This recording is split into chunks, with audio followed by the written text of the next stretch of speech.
On s'est dit, la seule solution, c'est de ramener le bateau au moteur. Donc on a tout rangé, il faut vérifier qu'il n'y ait pas de cordage sous le bateau. Ça, c'est toujours le risque, c'est quelque chose qu'on n'a pas vu.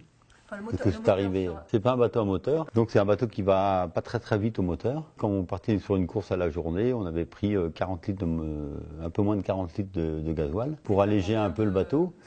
Donc 40 litres, 4 litres à l'heure, 10 heures de moteur, donc 40 000, 4 nœuds de moyenne. Donc voilà, donc on avait 100 000 à faire, un peu moins de 100 000, 90 000, on pouvait faire la moitié de la route au moteur.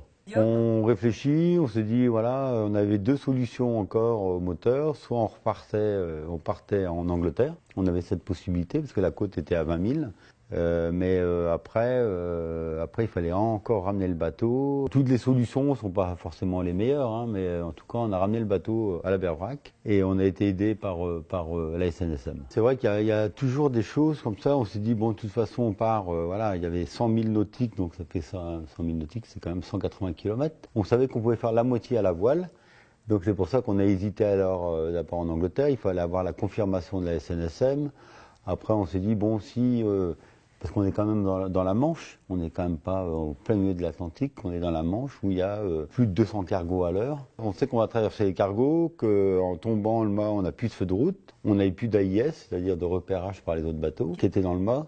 Donc le seul moyen, c'est la petite antenne qui est à l'arrière qui s'appelle l'Active Echo, qui permet d'envoyer des signaux au cargo. Et on n'avait pas non plus, vu que tout est par terre, on n'a pas non plus le radar. Donc on n'avait plus de radar, plus d'AIS. On a eu la chance, c'est qu'il faisait un temps d'été en Manche, il y avait le vent, on savait que le vent, c'est pour ça qu'on a pris aussi cette décision de ramener le bateau, on savait que avec les fichiers météo, que le vent allait descendre jusqu'à 3 nœuds de vent en fin de journée. Donc on savait qu'on allait être vu toute la journée par les cargos. Bon, on n'a pas pris trop de risques. Avec la vedette SNSM, on s'est vu au dernier moment. Nous, on regardait un peu aux jumelles et puis voilà, une fois qu'on a vu une forme, on a appelé en VHF. Voilà, on les a vus arriver par notre gauche et ils ont fait une belle manœuvre avec une touline, un lance-amarre, ça s'appelle, c'est une touline. Ils nous avaient dit, tiens, voilà, faut amarrer le bateau comme ça. Nous, on était prêts, il n'y avait plus qu'un nœud de chaise à faire.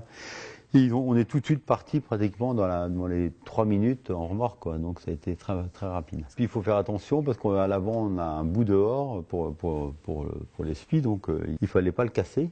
Donc on a un anneau à l'avant pour le spi, donc on avait passé le bout dedans, et on avait un peu aménagé les choses pour pas augmenter le nombre de casses sur le bateau. Et je veux dire qu'on a été un peu impressionné par la manœuvre. Je pensais pas qu'on irait si vite parce qu'on faisait une moyenne de au moins 11 nœuds de moyenne.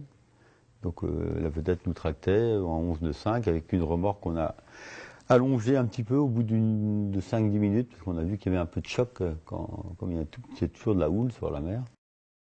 Et ils nous font rentrer dans le chenal en remorque jusqu'à 300 mètres du ponton, toujours à même vitesse, hein, full balle. Et puis voilà, après ils nous larguent et puis on profite de nos derniers litres de gasoil parce qu'on a été, il devait nous rester de quoi faire 1 heure de moteur, à peine. Comme on disait, on apprend tout le temps sur l'eau, tous les jours.